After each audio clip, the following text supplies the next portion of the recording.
নমস্কার বন্ধুরা, আমি সঞ্জিত সরকার আর তোমরা দেখছো সঞ্জিত স্টাডি সেন্টার। আজকের এই ভিডিওটি গুরুত্বপূর্ণ হতে চলেছে ক্লাস 12 থার্ড সেমিস্টারের ছাত্রছাত্রীদের জন্য। আর আজকে আমি তোমাদের সামনে আলোচনা করব ইতিহাস বিষয় নিয়ে। তোমাদের থার্ড সেমিস্টারের সম্পূর্ণ পরীক্ষাটা কিন্তু এমসিকিউ ওরিয়েন্টেড হবে, যেখানে তোমাদের 4টে করে অপশন থাকবে, সঠিক অপশনে টিক মার্ক করতে হবে।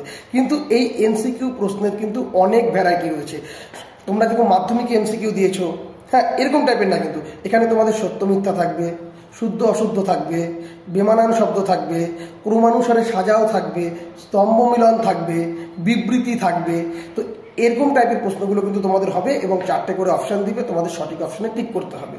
তো আজকে আমি তোমাদের ইতিহাস বিষয়ের প্রথম অধ্যায়ের কয়েকটি পার্টের উপর ভিত্তি করে বেশ কিছু ইম্পর্টেন্ট ছোট প্রশ্ন তুলে ধরবো এবং এই ছোট প্রশ্নগুলো তোমরা অবশ্যই কিন্তু ভালোভাবে প্র্যাকটিস করবে থার্ড সেমিস্টারের পরীক্ষার জন্য, তাহলে অবশ্যই কিন্তু উপকার পাবে। আর তোমরা যদি চাও স্যার আমাদের ইতিহাস বিষয়ের প্রত্যেকটি ইউনিট ধরে ধরে বুঝিয়ে দিক, তাহলে অবশ্যই তোমরা সেটা কমেন্ট করে জানিও। আমি টেক্সট বুক ভিত্তিক তোমাদের সম্পূর্ণ অধ্যায় ভিত্তিক কিন্তু আলোচনা করে দিব, যাতে তোমাদের বিষয়টি বুঝতে সুবিধা হয়। আর বেশি কথা বাড়াবো না, সরাসরি আমরা মূল ভিডিওতে প্রবেশ করব। ভিডিওটি ভালো লেগে থাকলে অবশ্যই লাইক করবে, কমেন্ট করে তোমরা তোমাদের মতামত জানাবে, বন্ধুদের মধ্যে শেয়ার করবে। আর চ্যানেলে প্রথম হয়ে থাকলে অবশ্যই সাবস্ক্রাইব করে পাশে দেওয়া নোটিফিকেশন বেল আইকনটিকে ক্লিক করে রাখবে পরবর্তী আপডেট পাওয়ার জন্য। তো চলো শুরু করা যাক আজকের এই গুরুত্বপূর্ণ ভিডিওটিকে। তো বন্ধুরা, তোমাদের ক্লাস 12 সেমিস্টার 3 ইতিহাস বিষয়ের প্রথম অধ্যায় পর্যটকদের চোখে ভারতের সামাজিক ও রাজনৈতিক পরিস্থিতি, এই অধ্যায় থেকে বেশ কয়েকটি টপিক, যেরকম আলবেরনির চোখে ভারতবর্ষ, মার্কো পোলোর চোখে ভারতবর্ষ এবং ইভান বতুতার চোখে ভারতবর্ষ, এই 3টে টপিক থেকে গুরুত্বপূর্ণ কিছু প্রশ্ন, যা তোমাদের আসন্ন উচ্চ মাধ্যমিক 2025 তৃতীয় সেমিস্টারের জন্য গুরুত্বপূর্ণ, সেই প্রশ্নগুলো আমি তোমাদের সামনে তুলে ধরছি। তোমরা যদি পারো অবশ্যই খাতার ভিতরে নোট ডাউন করে নিও এবং ভিডিওটির সঙ্গে শেষ অবধি থাকো, উপকার অবশ্যই পাবে। এবং তোমরা দেখতে থাকো যে প্রশ্নগুলো রয়েছে এবং প্রশ্নগুলোর উত্তরগুলো কি হতে পারে। খোয়ারিজম বর্তমানে কি নামে পরিচিত? এটা হবে অপশন ডি, উজবেকিস্তান। এরপরে অলবেরনি কোন ভাষাকে বিশাল পরিশ্রম সাধ্য ভাষা বলে অভিহিত করেছেন? এটা হবে অপশন সি, সংস্কৃত। এরপরে আলবেরনি কবে ভারতে আসেন? 1017 খ্রিস্টাব্দে। তোমাদের এগুলো কিন্তু মাথায় রাখতে হবে, হ্যাঁ। এরপরে ভারত ভ্রমণ বিষয়ক আলবেরনির বিখ্যাত গ্রন্থের নাম কি? এটা হচ্ছে, তোমরা নিশ্চয়ই পারবে, কিতাবুল হিন্দ। এরপরে দেখো, আলবেরনির কিতাবুল হিন্দ গ্রন্থটি কোন ভাষায় রচিত? অপশন বি, আরবি ভাষায় রচিত। এরপরে আলবেরনি কিতাবুল হিন্দ গ্রন্থটিতে মোট কয়টি অধ্যায় রয়েছে? বলতে পারবে কেউ? অপশন ডি হবে এটি, 80টি। এরপরে অলবেরনি মূলত ভারতের কোন অঞ্চলে পরিভ্রমণ করেছিলেন? এটা অপশন সি, উত্তর ভারত। এরপর দেখো, ভারতে প্রবেশ পথে অলবেরনি কোন কোন গিরিপথ অতিক্রম করেননি বলেছি এখানে, হ্যাঁ, অতিক্রম করেননি। কোনটা হবে এটা? এটা কিন্তু হবে তোমাদের অপশন এ, 2 এবং 3 সঠিক এবং 1 এবং 4 ভুল। অর্থাৎ তোমাদের হচ্ছে চেলেপ পাস এবং নাথুলা পাস, এই দুটো তিনি অতিক্রম করেননি, বাকিগুলো কিন্তু করেছিলেন। এরপরে আলবেরনি ছিলেন একজন কি? তিনি গণিতবিদও ছিলেন, তিনি জ্যোতির্বিজ্ঞানীও ছিলেন, তিনি ঐতিহাসিকও ছিলেন। তাহলে উত্তরটা কি হবে? অপশন ডি, উপরোক্ত সবকটি কিন্তু সঠিক, প্রত্যেকটাই হবে কিন্তু, হ্যাঁ। ইসলামী আইন বিধি কি নামে পরিচিত? বলতে পারবে কেউ? অপশন বি, শরিয়াত। এরপরে আলবেরনির মতে তার কিতাব উল হিন্দ রচনার প্রধান উদ্দেশ্য কি ছিল? এটা তোমাদের উত্তর হবে হচ্ছে অপশন এ, অর্থাৎ হিন্দু ধর্মীয় বিষয়ে জ্ঞান লাভ এবং সাংস্কৃতিক সম্মিলন। এরপর দেখো, আলবেরনির প্রকৃত নাম কি? এটা অপশন এ, মোহাম্মদ ইবন আহমদ আবু রাইহান। এরপর চলে আসো পরবর্তী প্রশ্ন। মার্কো পোলো তার ভ্রমণের সময় নিম্নলিখিত কোন শহরগুলি পরিদর্শন করেন? তাহলে এই উত্তরটা কি হবে বলো তো?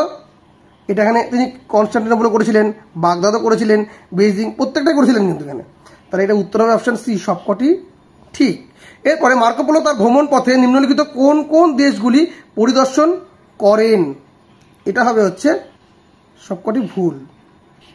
এবার দেখে নাও, মার্কো পোলো কোন বিখ্যাত বাণিজ্য পথ দিয়ে চীনে গিয়েছিলেন? এটা হচ্ছে সিল্ক রুট বা রেশম পথ। এরপরে মার্কো পোলো কবে চীনে পদার্পণ করেন? চীনে পদার্পণ করেছিলেন হচ্ছে 1275 খ্রিস্টাব্দে। এরপর মার্কো পোলো কোন রাজবংশের রাজত্বকালে চীন পরিভ্রমণ করেন? এটা হচ্ছে হবে অপশন এ, মঙ্গল রাজবংশ। এরপর দেখো মার্কো পোলো ভারতে কতদিন অবস্থান করেছিলেন? এটা অপশন এ, কয়েক মাস। এর পরবর্তী প্রশ্ন, মার্কো পোলো ভারতের কোন অঞ্চলে প্রথম পদার্পণ করেন? এটা হচ্ছে অপশন সি, করমণ্ডল উপকূল। এরপরে মার্কো পোলো ভারতের কোন বন্দরে প্রথম পদার্পণ করেন? এটা হচ্ছে অপশন বি, কয়াল। তারপরে দেখে নাও, মার্কো পোলো কোন রাজবংশের রাজত্বকালে ভারত পরিভ্রমণ করেন? এটা হচ্ছে পাণ্ড্য রাজবংশ, অপশন বি। মার্কো পোলো কোন পাণ্ডবংশীয় রাজার রাজত্বকালে ভারতে প্রবেশ করেন? তাহলে এটা অপশন ডি, প্রথম কুলশেখর পাণ্ড্য। এরপরে মার্কো পোলো মূলত ভারতের কোন অঞ্চলে পরিভ্রমণ করেছিলেন? এটা অপশন ডি, দক্ষিণ ভারত। এরপরে দেখে নাও পরবর্তী প্রশ্ন, মার্কো পোলো তার জীবনের মোট কতগুলি বছর ভূপর্যটনে অতিবাহিত করেন? এটা অপশন ডি, 24 বছর।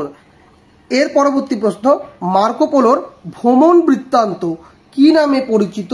তাহলে এটা কি হবে বলো তো? অপশন ডি, অর্থাৎ দ্য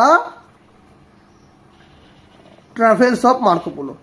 এরপরে দেখে নাও পরবর্তী প্রশ্ন, দ্য কাস্টমস অফ ইন্ডিয়া বা ভারতের সামাজিক রীতিনীতি এই গ্রন্থের লেখক কে? এই গ্রন্থের লেখক হচ্ছে অপশন বি, মার্কো পোলো। এরপর চলে আসো, মার্কো পোলোর বর্ণনায় ভারতীয় হিন্দু সমাজের কোন সামাজিক কুপ্রথার উল্লেখ পাওয়া যায়? সেটা হচ্ছে অপশন এ, সতীদাহ। এরপরে মার্কো পোলোর বর্ণনায় ভারতীয় হিন্দু সমাজের কোন দিকটি বিশেষভাবে আলোচিত হয়েছে? এটা হচ্ছে অপশন সি, কঠোর বর্ণ ব্যবস্থা। এর পরবর্তী প্রশ্ন, মার্কো পোলোর বর্ণনায় ভারতের কোন মূল্যবান পণ্য সম্পর্কে আলোচনা করা হয়েছে? এটা হচ্ছে সবকটি ঠিক হবে, কারণ মার্কো পোলো কিন্তু স্বর্ণ, রেশম, মশলা মুক্ত প্রত্যেকটারই কথা বলেছিলেন। এর পরবর্তী প্রশ্নটাকে লক্ষ্য করো, মার্কো পোলো ভারতের কোন বাণিজ্য পণ্যের প্রতি ইউরোপীয়দের দৃষ্টি বিশেষভাবে আকর্ষণ করেছেন? এটা হবে হচ্ছে মুক্ত। তারপর দেখে নাও, ভারত থেকে স্বদেশের প্রত্যাবর্তনের পথে মার্কো পোলো কোন সমুদ্র ব্যবহার করেন? এটা হবে হচ্ছে তোমাদের অপশন ডি, অর্থাৎ আরব হয়ে পারস্য উপসাগর।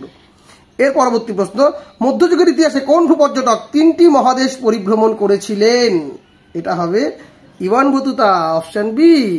এরপরে ইবান বতুতা মোট অতিক্রান্ত যাত্রাপথের পরিমাপ প্রায়, অপশন ডি, ৭৫,০০০ মাইল। এরপরে ইবান বতুতা মরক্কোয় কোন শহর থেকে তার ভূপর্যটন শুরু করেন? এটা হবে হচ্ছে তানজিয়ার, অপশন বি।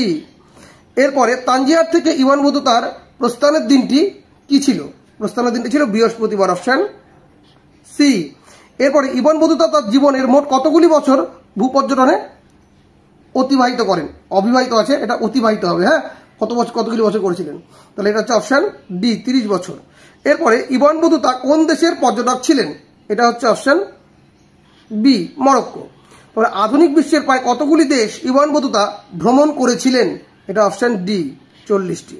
এরপরে কোন সুলতানের রাজত্বকালে ইবান বতুতা ভারতে আসেন? এটা হচ্ছে মোহাম্মদ বিন তুগলক, অর্থাৎ অপশন সি। এরপর ইবান বতুতা তার ভ্রমণ কাহিনী কোন গ্রন্থে লিপিবদ্ধ করেছেন? এটা হচ্ছে কিতাবুল রেহেলা, অপশন এ।